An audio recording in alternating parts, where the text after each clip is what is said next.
Et puis, je vais juste baisser la tête, commencer à faire une courte prière, et puis nous allons débuter. Éternel, notre Père, que tout ce que nous faisons, soit fait pour ta gloire et ta gloire seule. Au nom de Jésus, Amen. Amen. Ouvrier biblique. 2 Timothée 3,15. C'est bien 2 Timothée 3,15 ou 2 Timothée 2,15. Excusez-moi, je travaille spécifiquement avec des ouvrages espagnols ou anglais.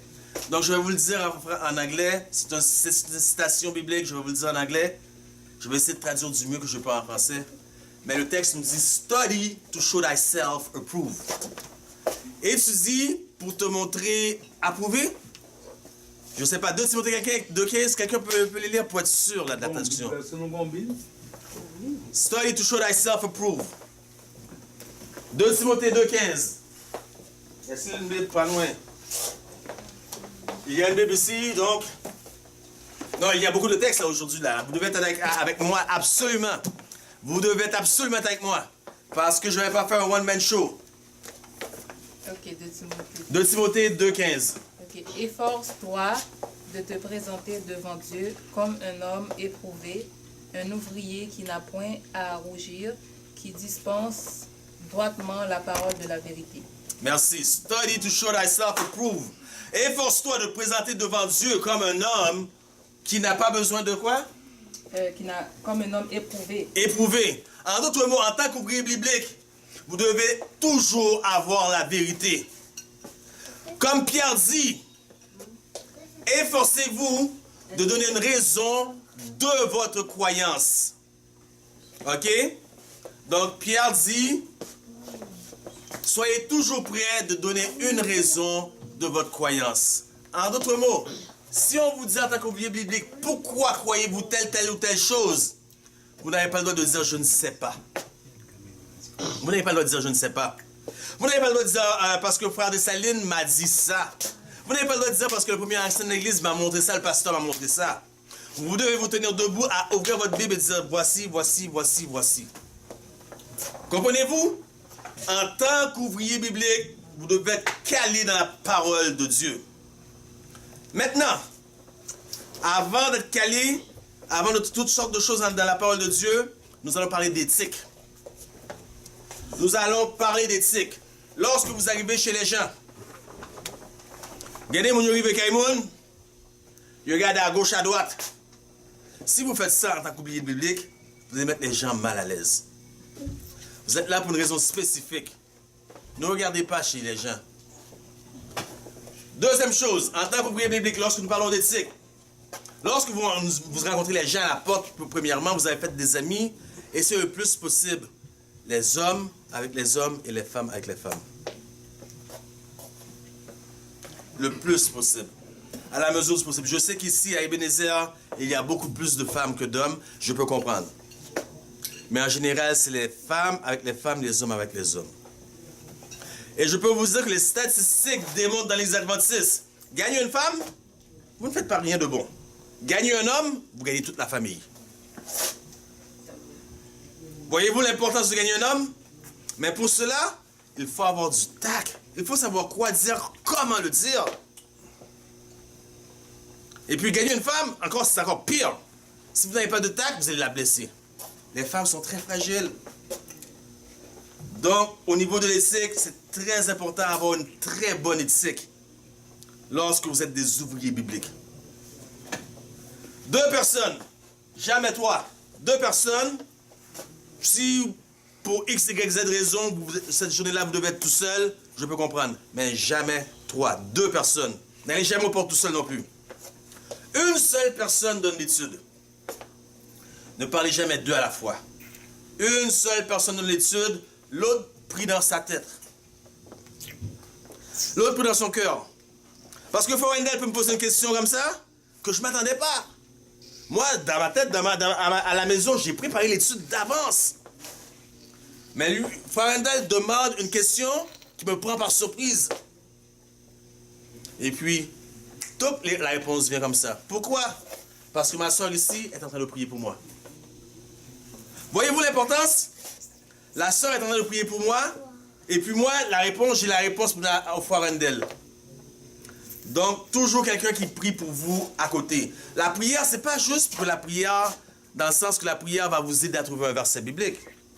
C'est pas juste comme ça, mais l'Esprit Saint va vous dire comment divulguer le message, le texte, sans blesser personne. Est-ce que cela est bien compris? Ok, maintenant nous allons commencer avec les textes les plus difficiles de la Bible. Éventuellement, aujourd'hui, nous ne pourrons pas tout faire aujourd'hui. Ok, nous allons débuter avec les textes les plus difficiles de la Bible. En tant qu'ouvrier biblique, vous devez être prêts parce que vous allez rencontrer des gens qui sont très calés dans leur Bible. Vous allez rencontrer des baptistes, des pentecôtistes. Ce sont des gens de la Bible. C'est pas juste ne croyez pas que c'est juste les adventistes qui sont le peuple de la Bible. Témoin de Jéhovah. Témoin de Jéhovah. Vous devez être prêts en tout moment. Notre premier texte se trouve en Matthieu. Je veux que vous tourniez avec moi Matthieu 16, 18. Matthieu 16, 18, le premier texte que nous allons considérer ce soir, ce matin, ou cet après-midi. Matthieu 16, 18. Et moi, je te dis que tu es Pierre, et que sur cette pierre, je bâtirai mon église, et que les portes du séjour des morts ne prévaudront point contre elle. Et moi, je te dis que tu es Pierre, et sur cette pierre, je bâtirai mon église. Qui utilise ce texte le plus souvent que possible?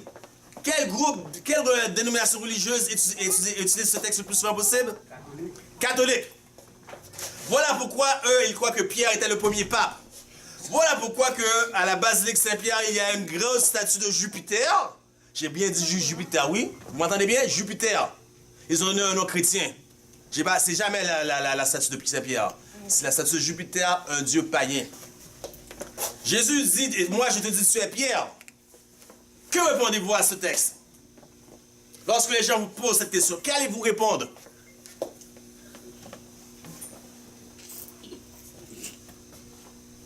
C'est une question que je vous pose. Qu'allez-vous répondre à ce texte? Lorsque ces gens vous apportent cela. Jésus dit, tu es Pierre, et sur cette pierre, je bâtirai mon église. Pierre, allons dans les textes originaux. Pierre, c'est Petra. Est-ce que vous comprenez bien? Oui. Le mot grec, c'est Petra. Tu es Pierre. Petra, utilisé 165 fois. 165 fois dans le grec qui se réfère immédiatement à Pierre lui-même. Jésus dit, tu es Petra. Moi, je suis Petros. Est-ce que tout le monde me suit? Oui. Qui est Jésus? Le rocher des quoi? Est-ce qu'un rocher, c'est une pierre? Est-ce qu'un rocher, c'est une pierre? Un rocher, c'est une pierre. Bravo, vous êtes avec moi. Un rocher, c'est une pierre. Donc, il y a toutes sortes de pierres. Il y a une petite pierre que vous ramassez à terre. Cette pierre-là, quand vous lancez dans l'eau, et puis ça fait des vagues. On appelle ça un pebble. Un pebble stone en anglais. OK? Mais il y a la grosse roche. Le rocher des siècles. Pierre, Jésus dit à Pierre, Pierre, tu es Pierre. Mais sur cette pierre, il se pointe le doigt. Vous voyez le pouce? Sur cette pierre. Donc sur qui? Sur lui-même. Sur le rocher des âges, le rocher des siècles. Vous êtes tous avec moi? Oui. Sur cette pierre, je bâtirai mon église et les portes de l'enfer ne prévaudront pas contre elle. Donc, est-ce que c'est bien clair? C'est compris? Oui. Pouvons-nous passer à l'autre? Maintenant, le secret rapture, l'enlèvement secret de l'église.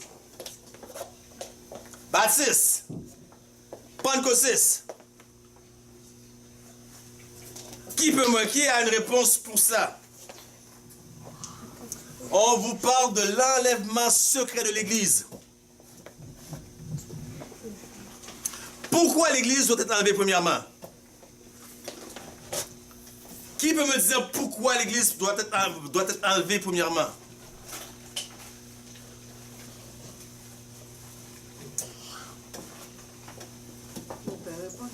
Oui, c'est une question.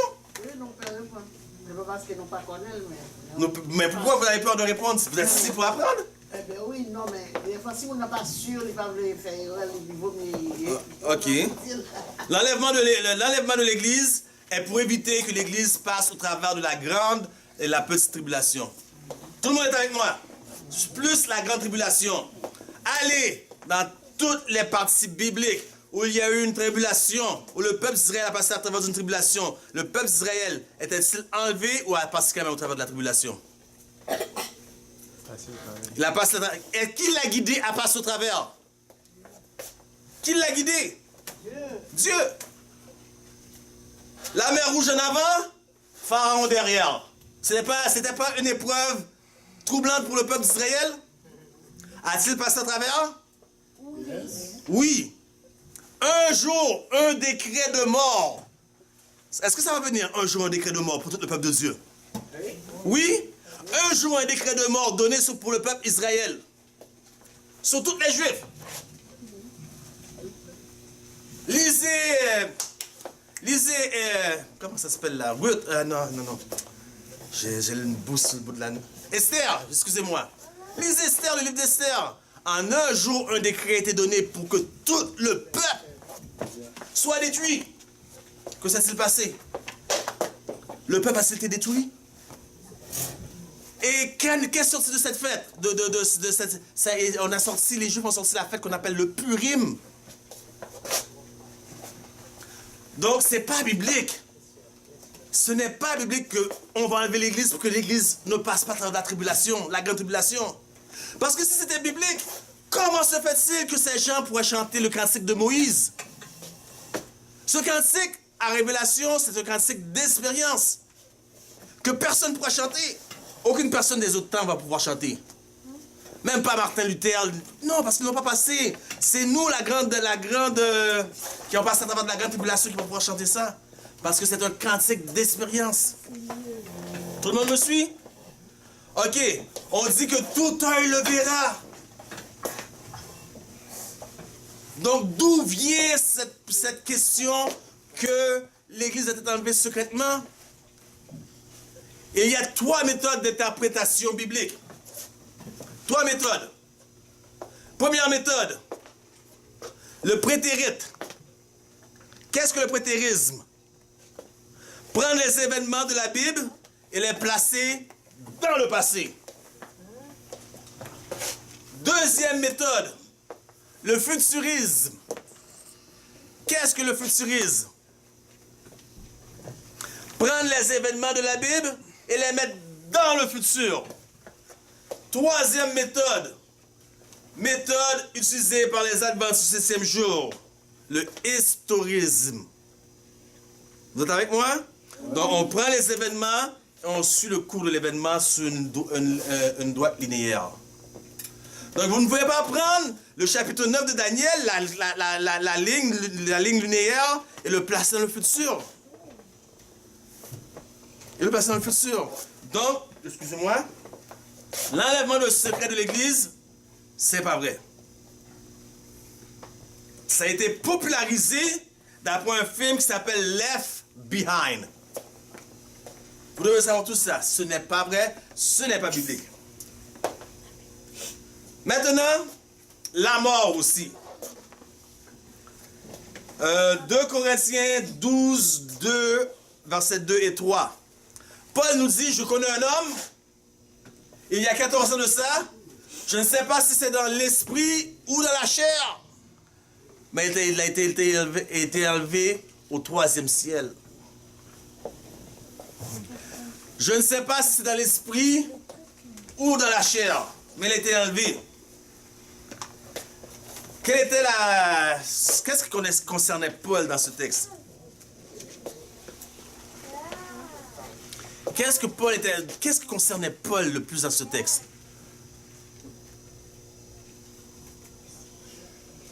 Qu'il fût été enlevé ou s'il était mort? Puisqu'il y a des gens qui disent lorsque vous mourrez, vous allez au ciel.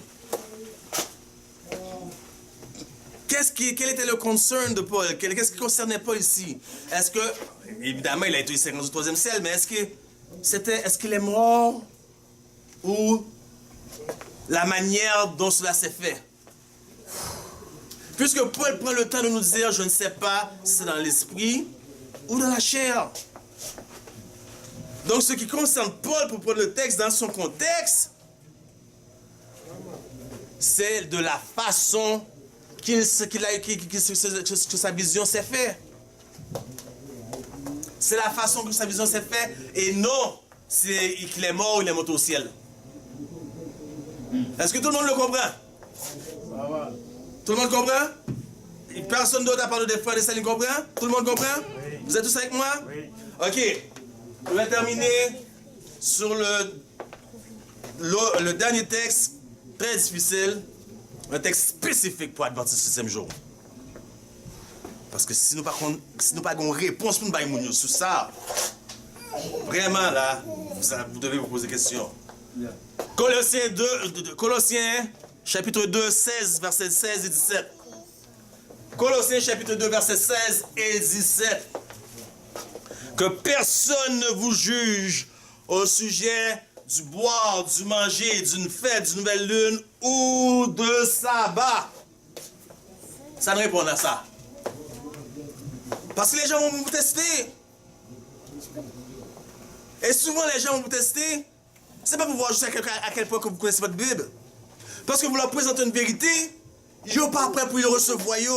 Ils préfèrent rester côté yo qui recevoir la vérité ça. Alors ils vont trouver quelque chose pour faire de la controverse, de la polémique. Et on va pousser ce texte-là. Qu'est-ce que vous répondez? Qu'est-ce que vous allez répondre aux gens? Lorsque vous dites, mais c'est écrit dans Colossiens, regarde, que personne ne vous juge au sujet d'une nouvelle lune, d'une fête du manger, du sabbat. Que répondez-vous? C'est une question.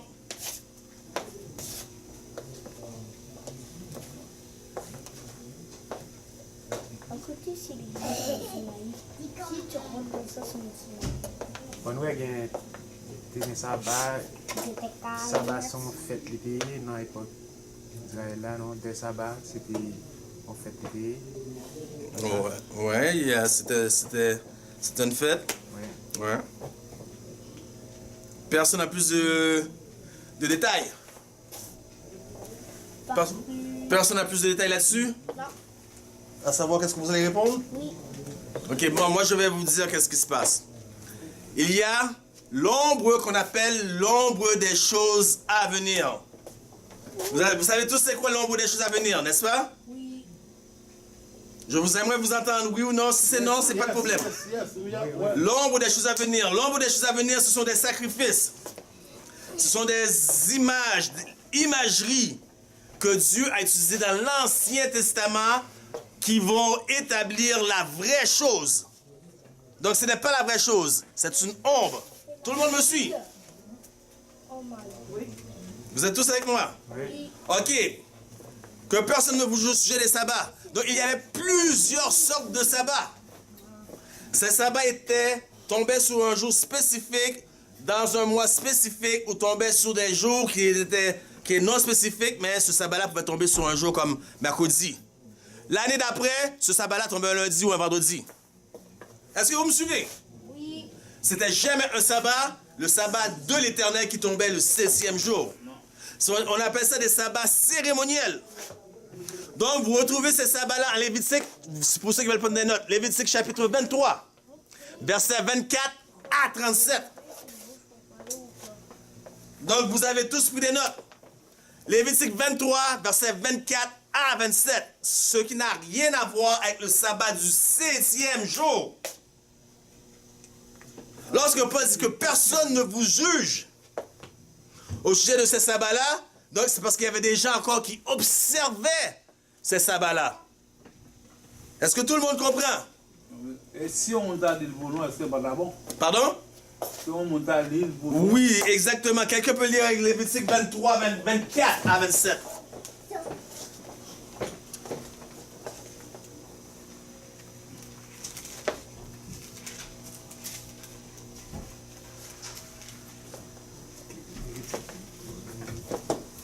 L'Éternel parla à Moïse et dit, parle aux enfants d'Israël et dit, le 7e jour, le 7e mois, le premier jour du mois, vous aurez un jour de repos, publié au son des trompettes et une sainte convocation. Vous ne ferez aucune œuvre servile et vous offrirez à l'Éternel les sacrifices consumés par le feu.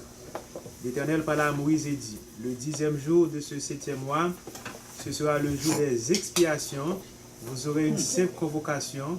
Vous humilierez vos âmes et vous offrirez à l'Éternel des sacrifices consumés par le feu. Jusqu'à 29. Jusqu'à 44. Vous ne ferez aucun ouvrage ce jour-là, car c'est le jour des expiations. Vous doit être faite pour vous l'expiation devant l'Éternel, votre Dieu. Toute personne qui ne s'humiliera pas ce jour-là sera retranchée de son peuple.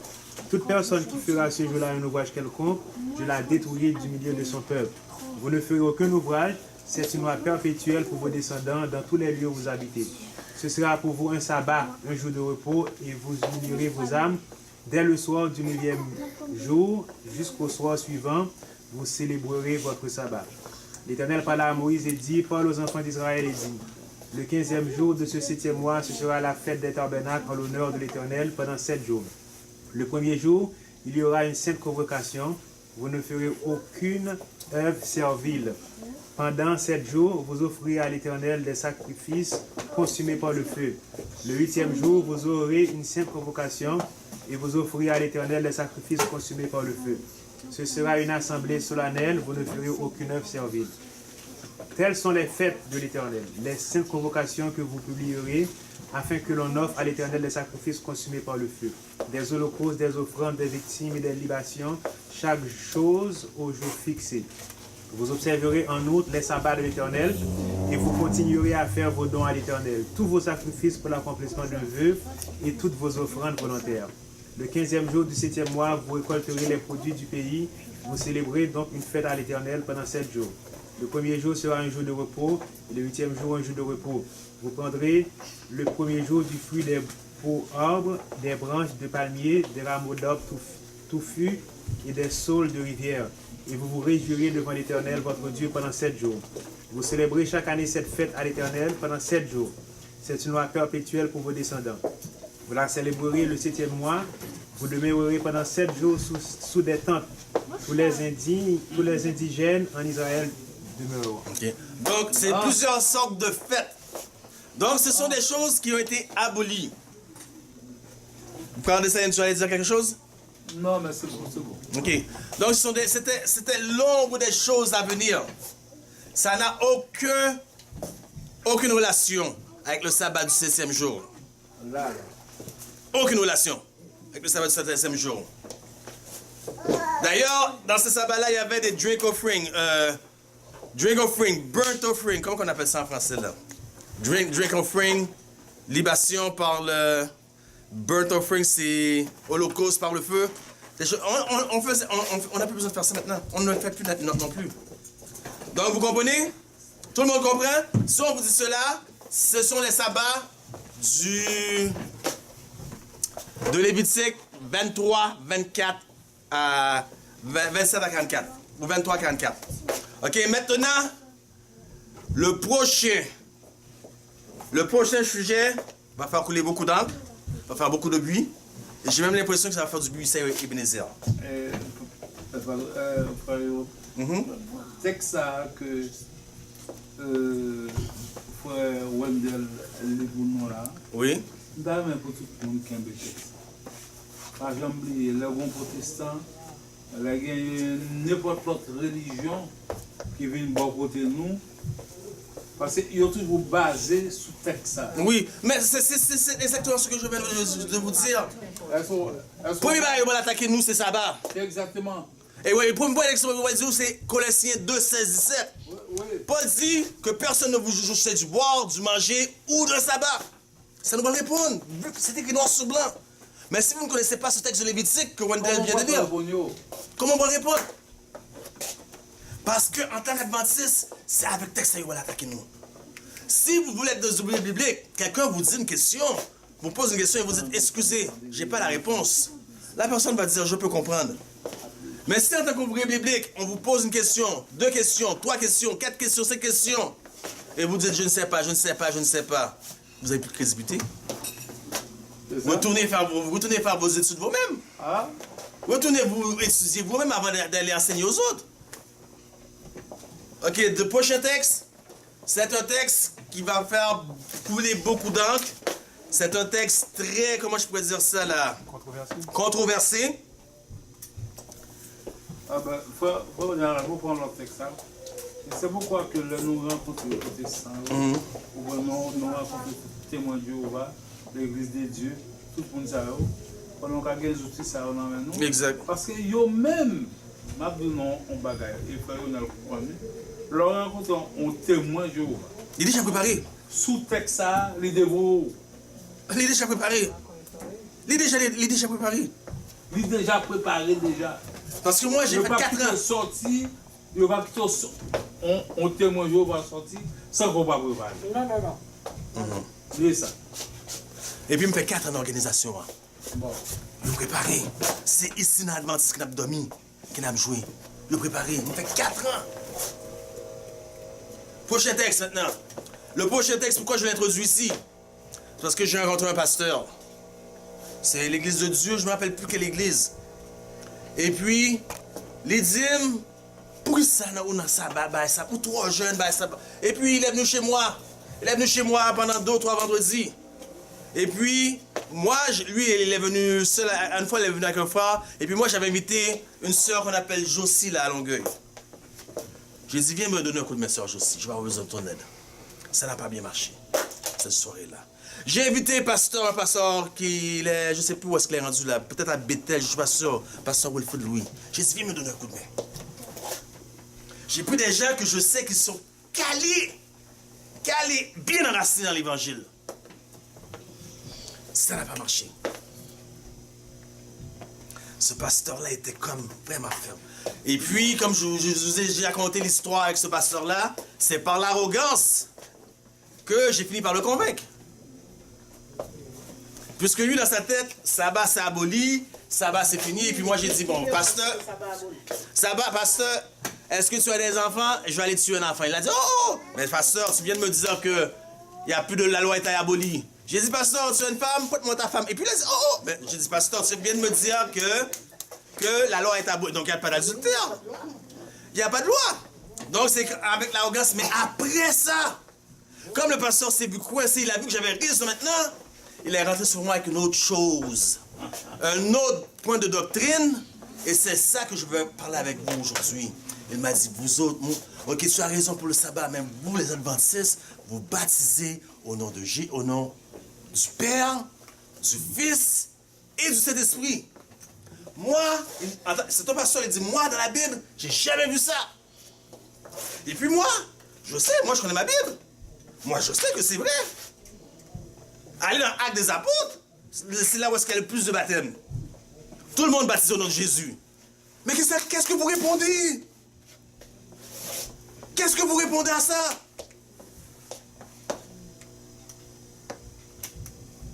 Quelqu'un peut me dire quoi? Quelque chose?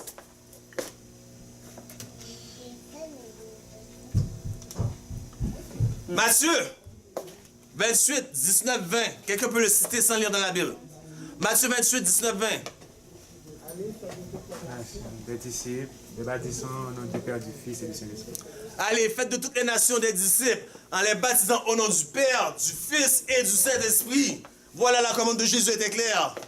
Pourquoi en Actes des Apôtres, aucune personne a baptisé au nom du Père, du Fils et du Saint-Esprit? Pourquoi? Pourquoi? 2 choses que vous devez savoir au sujet du nom. Que représente un nom dans la Bible? Première chose que le nom représente dans la Bible, c'est le caractère. Moïse dit à Dieu, fais-moi voir ta gloire. L'Éternel passait devant Moïse, il dit, l'Éternel, miséricordieux, compatissant dans la colère, riche en beauté et en fidélité. Qu'est-ce que c'est? C'est son caractère. Le nom représente le caractère. Est-ce que tout le monde me suit? Tout le monde avec moi. Deuxième chose dans la Bible, le nom. Le nom, un nom veut dire, représente une autorité. Tout le monde avec moi? Oui. Ok. Les disciples ont reçu l'ordre de l'autorité de ne plus prêcher au nom de Jésus. Et Et puis ils ont prêché, ils font des miracles en plus de ça. Là, les dirigeants disent, nous avons donné un ordre clair. Vous êtes en train de remplir toute Jérusalem de votre doctrine. Et nous avons donné un ordre clair. C'est là que les disciples, Pierre a dit, voyez vous-même, s'il convient d'obéir aux hommes, ou à qui? Ou à Dieu. Donc c'est par quelle autorité? Par quel nom? Est-ce que vous me suivez? Par quel nom vous faites ça? Baptisé au nom du Père, du Fils et du Saint-Esprit, ça veut dire avec... Vous baptisez, vous faites des baptêmes, vous faites des disciples, mais vous baptisez avec l'autorité. Jésus a dit, faites. C'est Jésus qui vous a dit de faire. Vous le faites avec son autorité maintenant. Est-ce que vous me suivez? Oui. Vous le faites avec son autorité. Donc, je ne vais pas rentrer dans les controverses d'église adventiste, dans la biographie d'église adventiste. Je ne vais pas rentrer là-dedans. Mon point, c'est vraiment ça, là. C'est vraiment le nom. Parce que si je rentre dans la controverse, ça ne vous sert à rien. Ça ne vous sert à rien pour l'instant, là. Parce que je sais qu'il y a des gens qui vont dire, ben, où est-ce que c'est marqué qu'il faut être pasteur pour baptiser? Moi, je donne un essai à quelqu'un, je peux le baptiser. Non, non, c'est pas le but, là. Tout ce qui doit être fait en bon ordre, ok? Donc, le nom, c'est l'autorité. Donc, vous le faites avec l'autorité. Ok, maintenant, j'ai besoin que quelqu'un lise pour moi Luc 24, 47 et 48.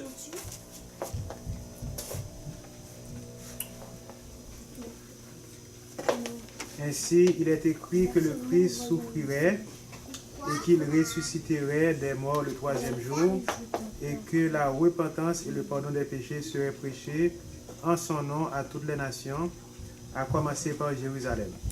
Vous êtes témoins de ces choses, et voici j'enverrai sur vous ce que mon Père a promis. Mais vous, vous restez dans la ville jusqu'à ce que vous soyez revêtus de la puissance d'en haut. De la puissance d'en haut. Voici la repentance va être prêchée pour la... William, quoi pour moi? Je vais être sûr. La repentance va être prêchée pour rémission des péchés. William, quoi? Pour être sûr du texte exact. Oui, c'était le combien? Luc 24, 47, 48. Très important. Vous êtes... Ainsi, il est écrit que le Christ souffrirait et qu'il ressusciterait des morts le troisième jour, et que la repentance et le pardon des péchés seraient prêchés. La repentance et le pardon des péchés.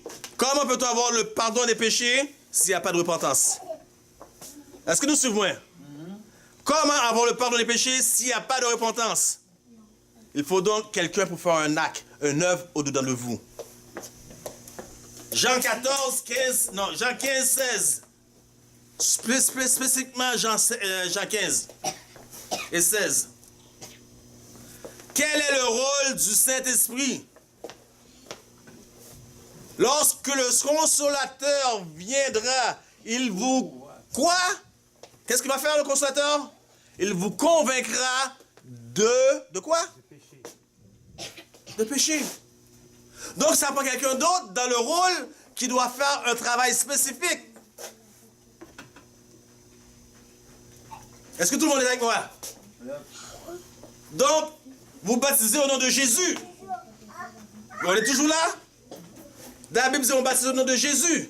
Tous les disciples, en acte des apôtres, après acte des apôtres, ont tous baptisé au nom de Jésus. Aucun a baptisé au nom du Père, aucun a baptisé au nom du Saint-Esprit. Vous n'avez pas besoin de baptiser au nom du Père ni au nom du Saint-Esprit, puisque pour qu'il y ait un baptême, il faut une repentance. Donc le Saint-Esprit est automatiquement impliqué. Vous baptisez au nom de Jésus parce que la personne, le Saint-Esprit a fait le travail. Vous n'avez pas baptisé quelqu'un, sinon vous n'allez rentrer dans un baptistère, c'est son péché mouillé. La personne ne vient pas prendre un bain à l'église, la personne ne peut pas prendre un bain chez lui, là. Il faut donc un travail qui se fait avant. Est-ce que vous comprenez? Il faut un travail qui vient avant.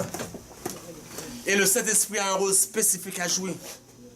Vous me suivez? Le Saint-Esprit a un rôle spécifique à jouer. Et le Saint-Esprit convainc de péché. Voilà l'autorité que vous avez. Donc, le Saint-Esprit, même si vous baptisez au nom de Jésus, le Saint-Esprit est quand même dans l'œuvre. Maintenant, ce n'est pas le Saint-Esprit le problème, c'est le Père. Vous baptisez aussi au nom du Père et du Fils. et du Saint-Esprit. Est-ce que ça veut dire qu'il y a 3 dieux? Est-ce que ça veut dire qu'il y a plusieurs bons dieux? Un seul Dieu? Mais pourquoi au nom du Père, du Fils et du Saint-Esprit? Oh, pourquoi? Parce que pas qu'il marche sans l'autre. Mais pourquoi? Ça a toujours été comme ça. Ah, ça va être... Mais, tu veux dire ça à moi? Mais tu dis à quelqu'un dehors, qu'est-ce que tu vas lui dire? Tu peux pas lui dire ça a toujours été comme ça? Pourquoi? Deutéronome 6.4.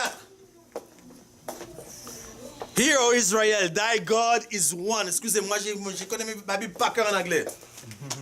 Hear, O Israel, the Lord thy God is what? One. Écoute, Israël, le Seigneur ton Dieu est un. Un. Mais t'as le Père, t'as le Fils. Côté yo yon. Moi deux. Moi deux. Côté yo joigne yon. Force agissante. Le Fils n'est pas une force agissante, je suis désolé. Pas de Fils, c'est Saint-Esprit. Le Saint-Esprit est une force agissante? Le Saint-Esprit est une force. On ne peut pas le toucher, on ne peut pas le voir. Non, le Saint-Esprit n'est pas une force.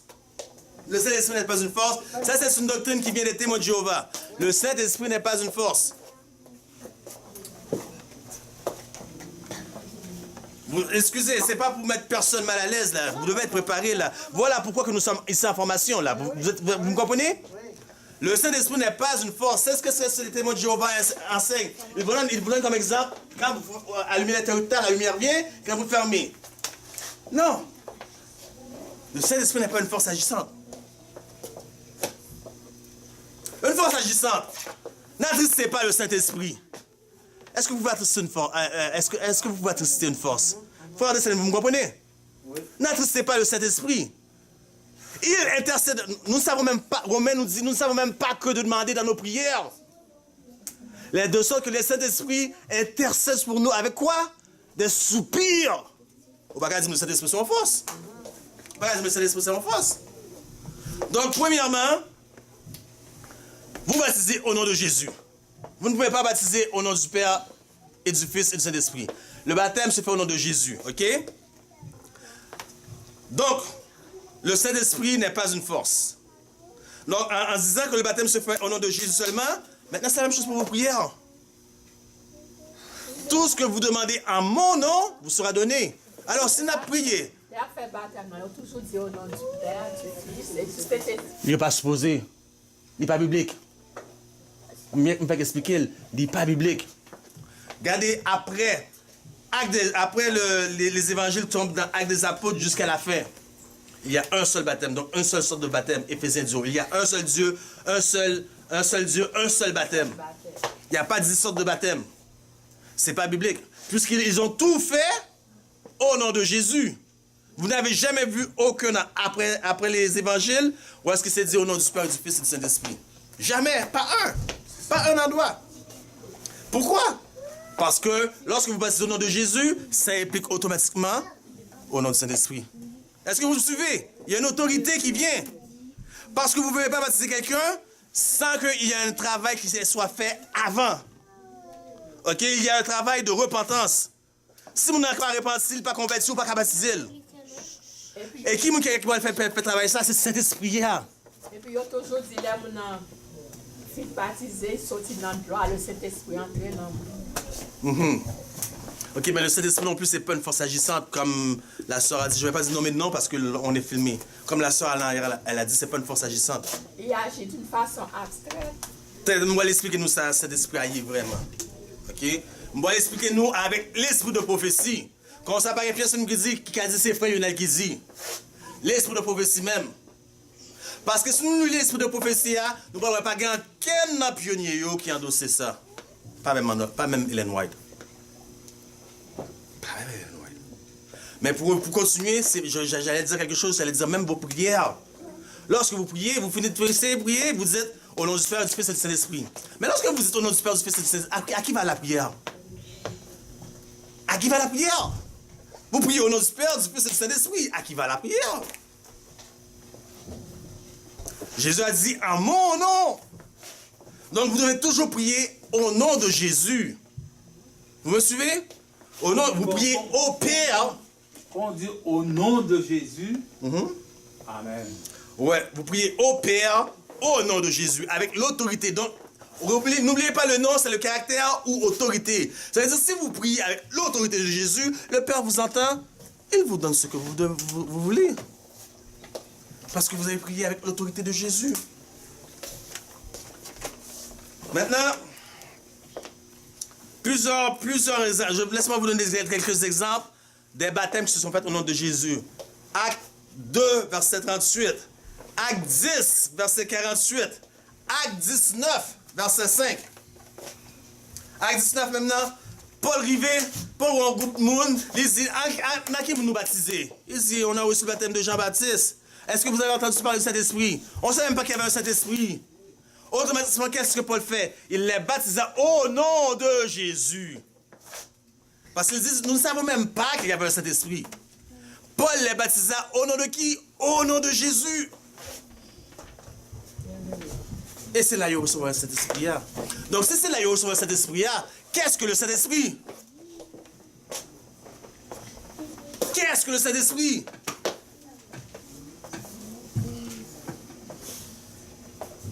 Puisque Bible a dit, Deutéronome 6,4, ô Israël, ton Dieu est un. Nous avons le Père, nous avons le Fils. Ça fait deux. Est-ce que c'est l'Esprit de Jésus? Mon frère, tu as été trop vite là. Tu as été trop vite. Tu as été trop vite, tu donnes la réponse. Merci quand même. Vous avez un Forendel. Vous ne le voyez pas. Mettez Forendel dans le stade d'achat où est-ce qu'il y a 10 000 personnes. Vous avez les yeux fermés. Il parle, il dit juste un mot. Vous allez tout reconnaître sa voix, n'est-ce pas? Ok, peut-être pas Forendel. Moi, je vais prendre un exemple. Ma mère, parce que, ou bien votre propre mère. Vous êtes dans un centre d'achat, votre mère est en plein centre, il y a 10 000 personnes. Elle dit un mot, vous allez reconnaître votre mère, n'est-ce pas? Et il y a votre mère, son corps physique, il y a sa voix. Est-ce que c'est deux choses différentes ou une seule? Seul. Une seule? Merci ma soeur. Jésus est quoi? L'image expresse de qui? Excusez-moi, frère. Jésus est quoi? Image Hébreu. Image expresse de qui? de Dieu. Merci. Israël, ton Dieu est un. Ils sont un en purpose. Purpose. Aide-moi. En but, non? En but, purpose. Un en purpose. Un en tout. Qu'est-ce que vous pouvez imaginer? Ils sont un. Ils sont un. Donc maintenant, Jésus Dieu, ils sont un. Il n'y a pas de Dieu. Nous, les adventistes, nous ne savons pas de pluralisme qu'on appelle. Pluralisme, est-ce qu'il y a des gens qui servent le pluralisme? Nous ne savons pas le pluralisme. Voilà pourquoi que John Kellogg a vu son sanatorium brûler. Excusez, restez avec moi toujours en arrière là. Parce que John Kellogg, il a plongé dans plusieurs apostasies. Entre autres, le pluralisme. Et lui, le pluralisme, c'était pas seulement qu'il y avait 2 dieux ou 3 dieux. C'était Dieu dans toute bagaille. Ça, c'est pire que du pluralisme, ça. On appelle ça panthéisme. Et puis, plein d'avertissement. Et puis, bon, j'ai dit, ok, pas ok, on va le brûler, sanatorium, non. Son sanatorium est brûlé, tombé. Voyez-vous, lorsque Dieu, la façon de connaître Dieu, change tout. Change tout. Donc, un seul Dieu. Je vais venir avec le Saint-Esprit, là. Je sais que vous attendez après ça, là. Qu'est-ce que le Saint-Esprit? Qui est le Saint-Esprit? Parce que si ce n'est pas une chose, une force agissante, mais ce n'est pas une personne, qui est le Saint-Esprit? Nous allons arriver là-dessus. Donc, je vous ai donné les textes où est-ce que les baptêmes se sont faits au nom de Jésus seulement. Donc, d'où vient cette question au nom du Père, du Fils et du Saint-Esprit? Un conseil, donner conseil de quelle église, vous croyez? L'église catholique. Merci ma soeur. Quand est-ce, ma soeur, ça s'est fait? Les Baptistes et Timon. Il fait un peu avant. Il fait avant le baptême de Timon. Parce que le baptême pour les enfants, c'est parce qu'il y avait un petit peu après le Dark Ages, et il y avait une épidémie. Et puis les gens étaient inquiets. Qu'est-ce qui va arriver avec nos enfants? Parce qu'eux, ils savaient que si tu meurs sans Jésus, sans être baptisé, perdu. Ils étaient inquiets pour les petits-enfants. Qu'est-ce qui va arriver avec nos enfants, petits-enfants? Mais c'est pas biblique. Puisque la Bible dit, repentez-vous et convertissez-vous. Est-ce que la petite enfant de 2 ou 3 mois, qui ça va repentir? Qui ça va convertir? Est-ce que vous me suivez? Mais eux, ils étaient inquiets pour leurs enfants. Qu'est-ce qui va se passer avec nos enfants? Alors, c'est là ça, ils ont commencé à baptiser. Mais, comme ma soeur a dit, c'est avec l'Église catholique, mais c'est pas dans ce temps-là que ça s'est fait. C'est bien avant. Ah, bien avant. C'est au, laissez-moi vous dire, c'est au 2e siècle. 2e siècle. La référence, 11e édit, volume 3, page 365-366. Vous voyez, nous pas dire, Lionel maintenant, nous avons nos références là. OK? Donc, maintenant, est-ce que vous êtes prêts? Le consolateur, le Saint-Esprit. Qui est le Saint-Esprit? Qui est le Saint-Esprit? Merci, mon frère. Qui est le Saint-Esprit? Après moi, je vous enverrai un paraklétos grec. Paraklétos grec. Qu'est-ce que ça signifie, paraklétos? Merci, ma soeur. Après moi, je vous enverrai un consolateur. Donc, nous avons Dieu le Père, Dieu le Fils. Mais les deux sont un. Pour être Dieu, que faut-il pour être un Dieu? Il faut 3 aspects pour être un Dieu. Vous devez être omniscient, omniprésent et quoi? Omnipotent. Merci. Merci. Jésus était quoi? Qu'est-ce qui lui manquait à Jésus? Omniprésence. Merci, mon frère. Est-ce que tout le monde me suit? Oui. Tout le monde me suit. Jésus, il avait la plénitude de la divinité en lui. Mais Jésus était une personne, il était ici présentement. Il ne pouvait pas être en Ottawa, il ne pouvait pas être en Haïti, il ne pouvait pas être en Afrique, il était là. Après moi, je vous enverrai un consolateur. Et qu'est-ce que le consolateur va faire? Il va prendre ce qui est à moi et il va le distribuer. Qu'est-ce que le Saint-Esprit? L'Esprit qui demeure dans Jésus est le Saint-Esprit. Oh! Saisissement! Saisissement, oui? OK. Le Sauveur est notre consolateur. Ellen White, Manuscript Release, volume 8, page 49. Manuscript Release, volume 19, 296. Manuscript Release, volume 21, page 372. Une autre citation d'Ellen White. Le péché peut être résisté et vaincu. Encore une fois, je parle souvent de ça, là, le péché, là. Le péché peut être résisté et vaincu seulement au travers de la 3e personne de la divinité. C'est l'Esprit de Christ. C'est quoi la 3e personne? L'Esprit de Christ. L'Esprit de Christ. Desire of Ages, page 671. Desire of Ages qui se traduit par Jésus-Christ. Page 71, ça peut varier avec le livre en français. OK? The influence of the Holy Spirit is the life of Christ in the soul. Est-ce que tout le monde a compris cette citation-là?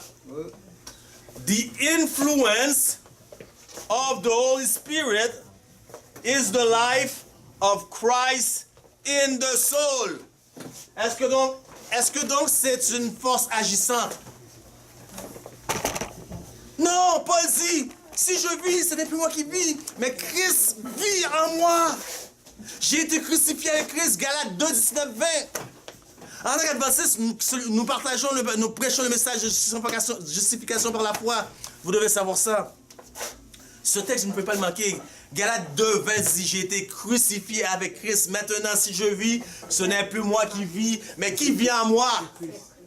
Mais Christ en moi. Donc, que dit le texte? The influence of the Holy Spirit is the life of Christ in the soul. Donc, ce n'est pas une force agissante. Ce n'est pas comme une force agissante. Est-ce que vous avez déjà une force agissante? Soupirer pour vos prières? Non. Pour transformer vos prières? Non. Est-ce que vous pouvez comme attrister une force agissante? Donc, ça prend une personne. Et cette personne, c'est Christ lui-même. Christ vit en vous. Christ, l'espérance de gloire en vous. Vous comprenez?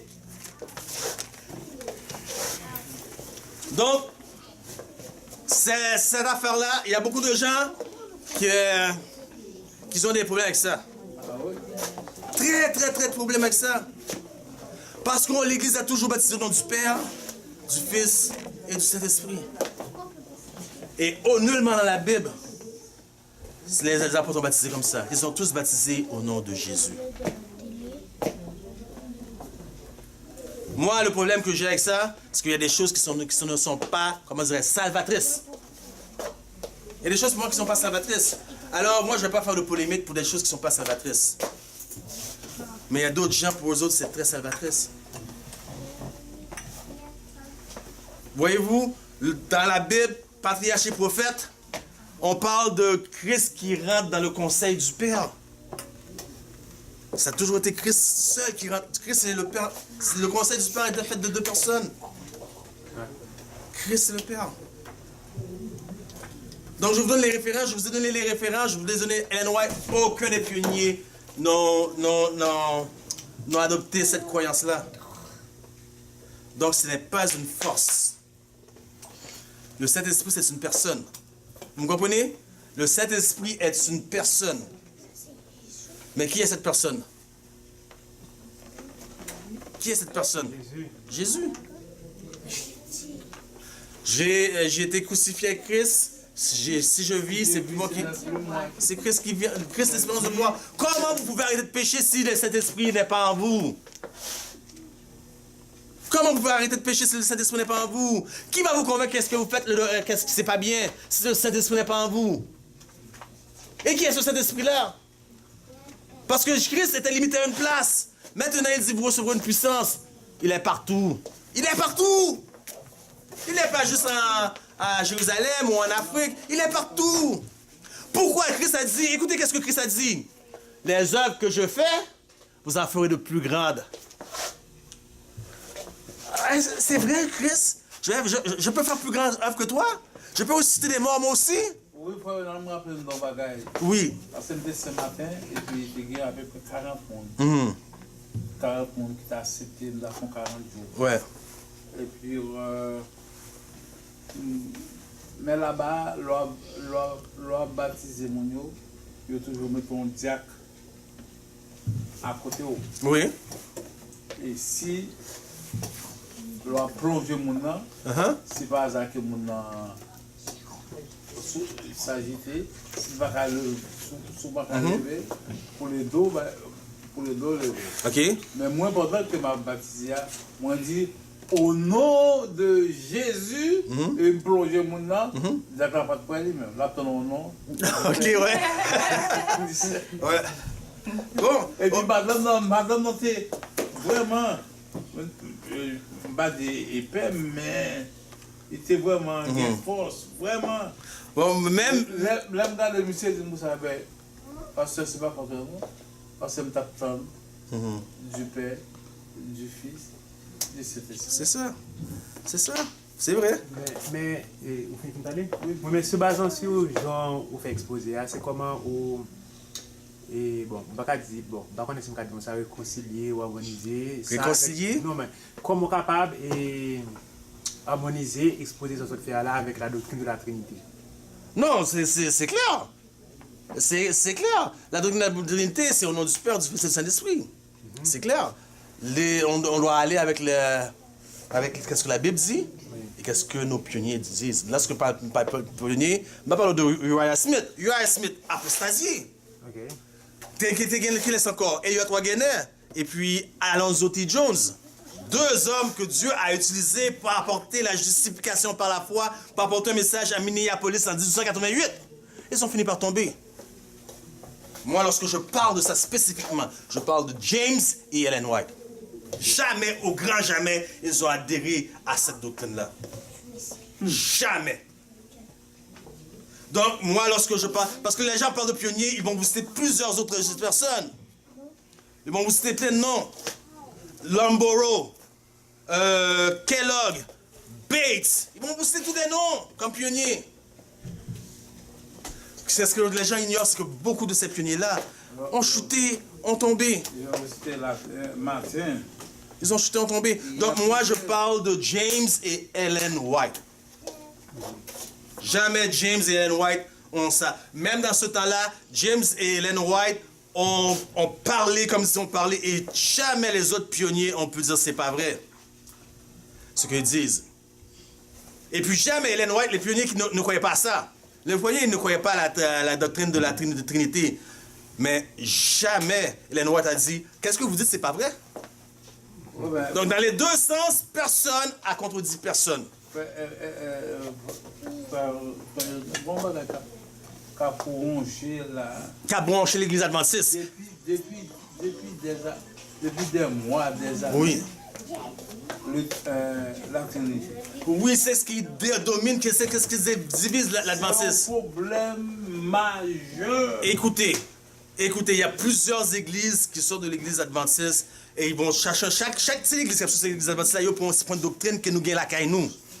Quand pour gagner un monde qui va prendre Trinité à cause de Trinité, ils vont sortir, ils vont dire, nous allons faire l'église adventiste, nous allons l'église adventiste réforme. Du moment qui va prendre, health message là, nous allons prendre, nous allons créer l'autre l'église adventiste, nous allons l'église adventiste ça, l'église adventiste tel bagaille. Et puis il y a un paquet de l'église adventiste du 7e jour. Et chaque église adventiste a utilisé Ellen G. White. Kounia, ou même maintenant qui j'en vois faire connaître, qui l'église qui est vérité. Qui l'église qui est vérité. Puisque toute l'église adventiste, lorsque je parle de l'église adventiste, je parle de domination en dehors de la domination nominale, ok? Et même la dénomination nominale dans laquelle nous faisons partie. Beaucoup d'apostasie. Femmes pasteurs. Beaucoup d'apostasie. Juste la sélection de pasteurs